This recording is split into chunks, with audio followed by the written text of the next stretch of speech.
se inscreve no canal. Pessoal, a gente pede para vocês porque isso é importante pra gente. Vocês sabem que a plataforma do YouTube, ela vê isso daí. Se o pessoal tá assistindo e tá se inscrevendo, o YouTube entende que o nosso conteúdo é bom mesmo de verdade, né, Braulino? E ele vai recomendar o nosso canal para muito mais pessoas. Muita gente assiste, mas não tá se inscrevendo, é verdade. Entendeu? Então, pessoal, se inscreve aqui no canal, não custa nada, né? Carol, escreve aí. Ativa o sininho.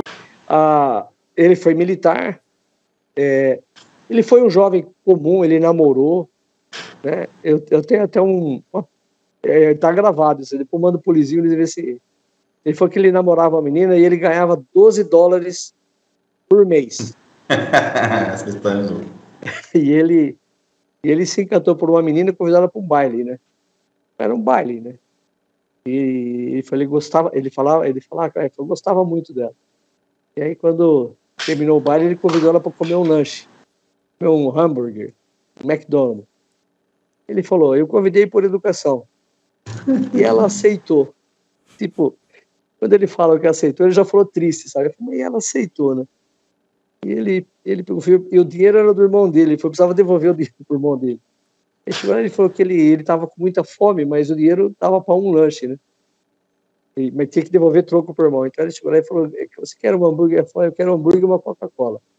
Aí ela tomou, aí por educação, quando ela acabou de comer, ele falou, você quer mais um? Ela falou, quero. Aí ele falou assim, decidi naquele momento que não teria uma mulher da minha vida.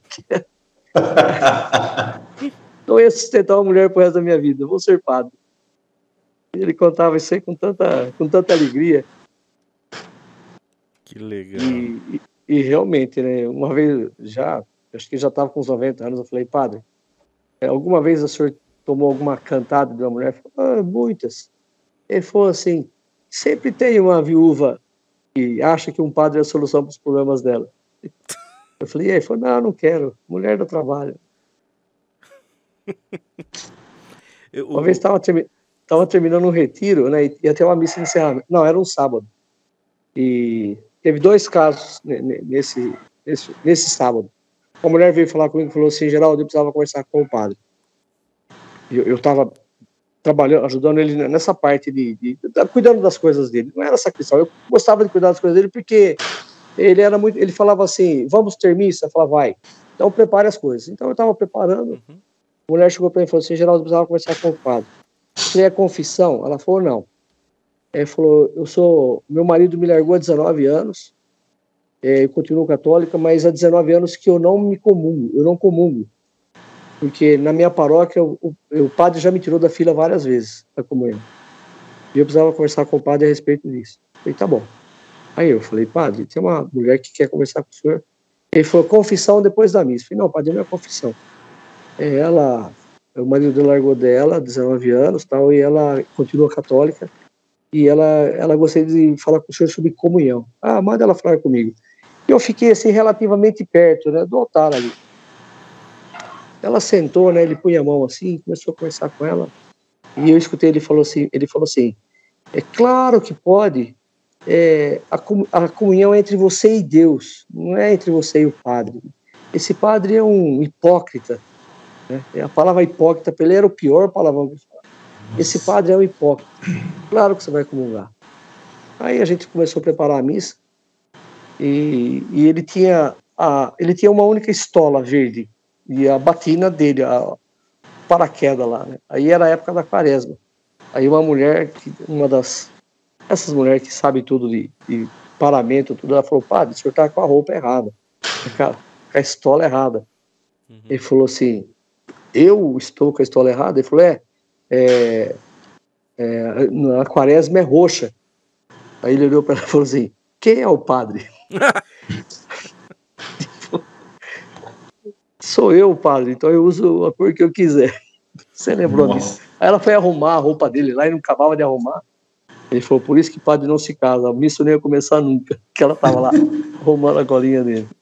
E nessa mesma missa, na hora da comunhão, essa mulher veio comungar, então ficou a fila.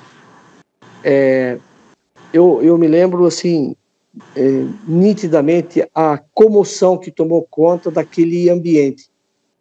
Porque imagina uma pessoa que está 19 anos esperando por uma graça que é comungar. Então aquilo foi assim, o caminho dela até a frente dele. Assim, quando ela chegou na frente dele, ele sorriu para ela, sabe? Ele sorriu assim, né? Ele sorriu para ela, pegou a comunhão, assim, ajoelhou pertinho dele, assim, chorou. Todo mundo chorou, cara. Foi assim, aquilo lá foi um divisor de águas na minha vida. Porque quando ele celebrava a missa na comunidade, com os acolhidos, ele falava assim: quem estiver com a consciência em paz, venha comungar. E pedia, né? Pedia para o jovem distribuir a comunhão. Eu falei: padre, o senhor está pedindo para um jovem distribuir a comunhão? Esse jovem ontem estava com um revólver na mão e fazendo um assalto. Ele falou assim: amanhã, se ele voltar a pegar uma arma e se lembrar que ele, em algum momento aqui na comunidade, distribuiu a comunhão, ele vai soltar a arma, porque esse momento vai ficar marcado na vida dele. E realmente marcou. Isso aí foi mais de 20 anos eu presenciei essas. Que legal. Que coisa. Pequenos milagres, todos os dias. Vocês comentaram da Casa Amarela, a Figueira. Foi onde começou o TLC? Foi. Onde começou tudo. Porque a Casa Amarela era a sede de uma fazenda, né? Aqui em Campinas chama Fazenda Brandina. Foi uma das primeiras fazendas do Brasil a produzir o leite tipo A. E o dono dessa fazenda chama Lafayette Álvaro, e ele não tinha herdeiro. E ele se tornou amigo do padre. O padre sempre gostou de gente rica, tá? Por isso que ele se tornou amigo do Luizinho. Então ele... Aê, Luizinho, hein? Amigo do Geraldinho. Amigo do Geraldinho, vai. Carteirada. Então... Eu vi o Padre Haroldo poucas vezes. Quando eu conto a história do Padre Haroldo, é a história que eu escutei do Geraldinho. Viu? Então, assim, é tudo terceirizado. Eu tive a graça de conhecer ele, de poucas vezes conversar, tirar foto, mas viver com ele as histórias mesmo é com o Geraldo. Ele vai ficar aqui 2 horas, 3, tranquilo, falando de história do Padre Haroldo, emendando uma na outra. Realmente ele gosta de pessoas ricas. Um dia foi um amigo meu rico lá, eu falei assim: padre, assim, eu tava eu, meu amigo e ele, o cara realmente era rico, o diretor da Goodyear. Eu falei: padre, o Sérgio é muito rico. Aí ele fez assim: me dê sua carteira. Foi instantâneo, o cara tomou um choque. Mas ele tinha por que ele gostava do cara rico? Porque ele pedia. Ele era um pidoncho, o Padre Haroldo, assim, se ele fosse na sua casa, ele falava assim: me dê uma TV. Ele não tinha como negar para ele, sabe? Essa é uma característica básica dele. E ele falava assim: me dê 1 centavo que vira 1 milhão. Porque ele fala: tudo que você me der, eu vou alimentar meus jovens. Se eu matar a fome física dos meus jovens, ele vai sentir fome de coisas espirituais. Então, primeiro ele cuidava, ele corpo. Acolhia para cuidar e depois ele acolhia para salvar. Então, por exemplo, todo jovem se sentia filho dele. Ele era, por pior que a pessoa fosse, pior, assim. Você imagina, um cara que sai da Cracolândia e vem para uma comunidade terapêutica, ele tem uma trajetória de vida, ele viveu o inferno todos os dias da vida. Quando eu chegava na frente do padre, ele falava assim: pela primeira vez na minha vida eu me senti amado. E aí é aquela história, né? O Espírito Santo é alguma coisa que se move de você para quem tem mais sede dele do que você. Por isso que no TLC, às vezes, você dá uma matraca, né, você acha que não foi bem. Aí passa um ano, você encontra uma pessoa na rua e fala: cara, aquele dia, aquele momento, você salvou minha vida. Bom, Braulino, quantos TLC vocês fizeram aí? Quantos depoimentos uma semana depois do TLC de João fala assim: eu fui naquele final de semana e eu ia me suicidar, eu decidi dar mais uma oportunidade e lá mudou completamente minha vida. É verdade, tem muitas histórias assim, né? É assim mesmo. A Casa Amarela, então, quando o Lafayette foi fazer o testamento dele, o padre falou assim: se você me der a casa para mim acolher os jovens, eu administro o espólio, né? Eu faço a distribuição dos bens. E realmente aconteceu isso. Veio um primo, pegou o caminhão, outro pegou a vaca, outro pegou o trator, limparam a casa. A única coisa, está lá até hoje, a única coisa que não quiseram era um crucifixo. Ele falou assim, ninguém quis o crucifixo. E aquele crucifixo está lá até hoje, na Casa Amarela. Lá começou o curso de cristandade, começou renovação carismática, começou a TV século XXI. Falando nisso, Geraldinho, conta uma história pro Jansen aí que, não sei se o Padre chegou a falar para você, né? O Luizinho me contou isso. Que foi num TLM que o Padre Jonas conheceu o Padre Haroldo e ali teve a inspiração da Canção Nova, né? Foi um retiro. Eu tenho uma Bíblia, eu mostrei pro Luizinho lá, que o Padre Haroldo escreveu na Bíblia dele, encontro com o Padre Jonas em Aparecida. Ele marcou na Bíblia lá o dia. Né? O Padre Jonas era gago. E você sabe, o gago canta. Né? Mas não fala. Ele, para falar, ele tem dificuldade, mas pegar uma coisa assim que ele...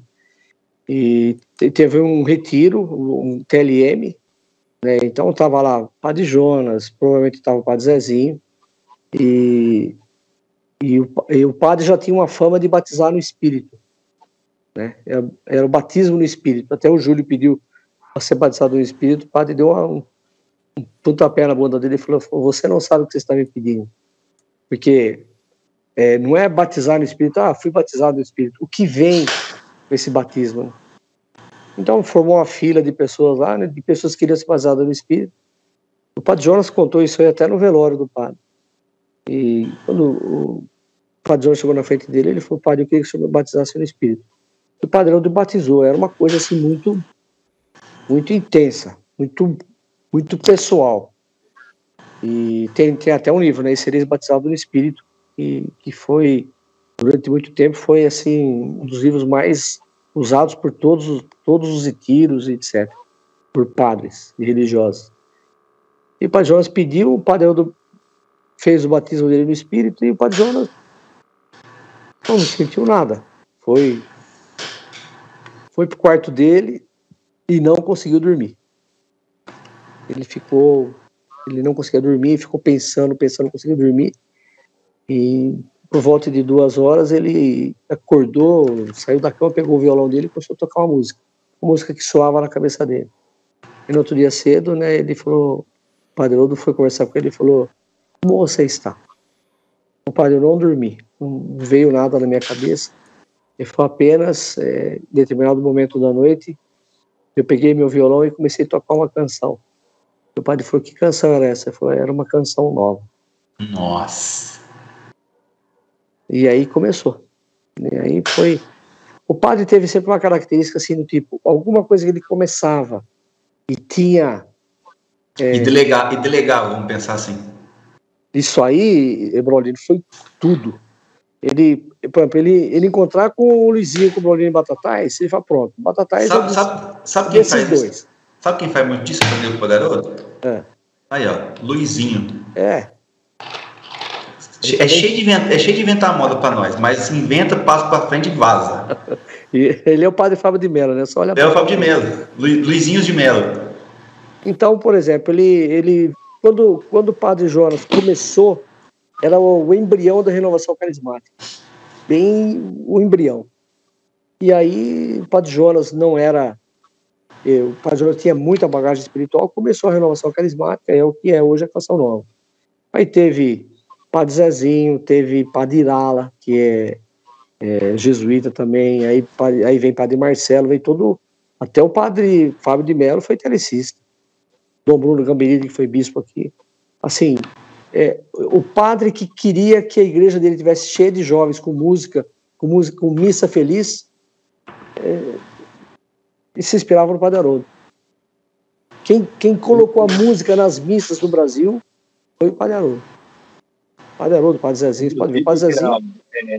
Nos retiros de TLC, né, ele recolhia as letras que os jovens faziam. Então, por exemplo, tinha o TLC em Batatais, tinha o TLC em Mogi, um TLC em Campinas, e aí o Janderson e o Braulinho tinha uma música que eles tocavam ali, ele recolhia isso, e é o que vocês músicos conhecem pelo Louvemos hoje. Ele fazia apostila, aí um dia ele conheceu o Padre Eduardo Dogoberto. O Louvemos é da século XXI, né? Da século XXI. Então ele juntou... É verdade. quando tinha acho que umas 60 músicas, ele pediu pro padre Eduardo, que tinha lá um mimeógrafo, lá aquele negócio de pôr molinha no caderninho. Ele falou, padre, eu gostaria que você encadernasse isso aqui, fizesse cópias, né? E todo o retiro vinha mais 10 músicas. Você pode ver, o Louvemos até hoje, acho que tem umas 2.500 músicas, vai chegando, vai entrando lá atrás, mas nunca tiraram nenhuma música do Louvemos, sempre vão acrescentando. Então o Louvemos começou com o Padre Haroldo também. Ele fala assim ele falou assim, deveria ter nascido bonito com o Padre Marcelo, né, que o Fábio de Mello veio depois, e esperto como o Padre Eduardo, seria a perfeição, né? Mas ele falou, não sei falar português direito, e esses padres aprenderam o que eu sabia fazer direito, então fizeram a parte dele. Nossa, que legal. Não, tem muita coisa que tem mão do Padre Haroldo, né? Umas pastorais que a gente conhece hoje, pastoral da sobriedade, pastoral da família, né, Geraldinho? Luizinho já contou bastante histórias já. Aqui em Campinas agora... Passaram para ele vai passando para a gente também. Em 2015 ele criou a primeira casa da gestante do Brasil, né? Gestante de rua. A nossa obra tem 13 programas. Gestante de rua? Que coisa gestante de rua. Que ele falava, é impossível uma mulher dar à luz a uma criança na rua, numa cidade com o IDH de Campinas. Ele foi no prefeito, fez o prefeito arrumar uma casa para ele. Nós temos hoje essa casa, cuida de mais ou menos umas 12 mulheres. A gente acolhe a mulher puérpera, né, grávida, ela dá à luz dentro do ambiente nosso, protegido, e ela fica mais um ano com a gente, até ela refazer os laços familiares dela e voltar para a casa dela. Né? Não pega a mulher na rua, dá à luz e põe na rua de volta. Não resolve. Legal. Então, chama Casa Guadalupana, aqui em Campinas. E você está falando que tem 13? São 13 programas. Tem Aprender Mais, tem o acolhimento da dependência química, nós temos República para o cara que faz o tratamento e não tem para onde voltar. Ele tem mais aí mais 6 meses de República, que é para ele arrumar emprego, para ele encontrar se encaixar de volta à sociedade. A gente tem as repúblicas, a gente tem os cursos, tem o Campo Belo, o Campo Belo é a pior favela que você pode imaginar, é uma invasão aqui em Campinas. A gente tem uma casa lá dentro que, para chegar lá, a gente tem que pedir autorização para o traficante. Isso é hoje, tá? Dia 8 de fevereiro de 2022, dia 10 de fevereiro, dia 20, é uma coisa que o padre falava assim, é inaceitável uma pessoa passar fome no século XXI. E ele nunca permitiu isso.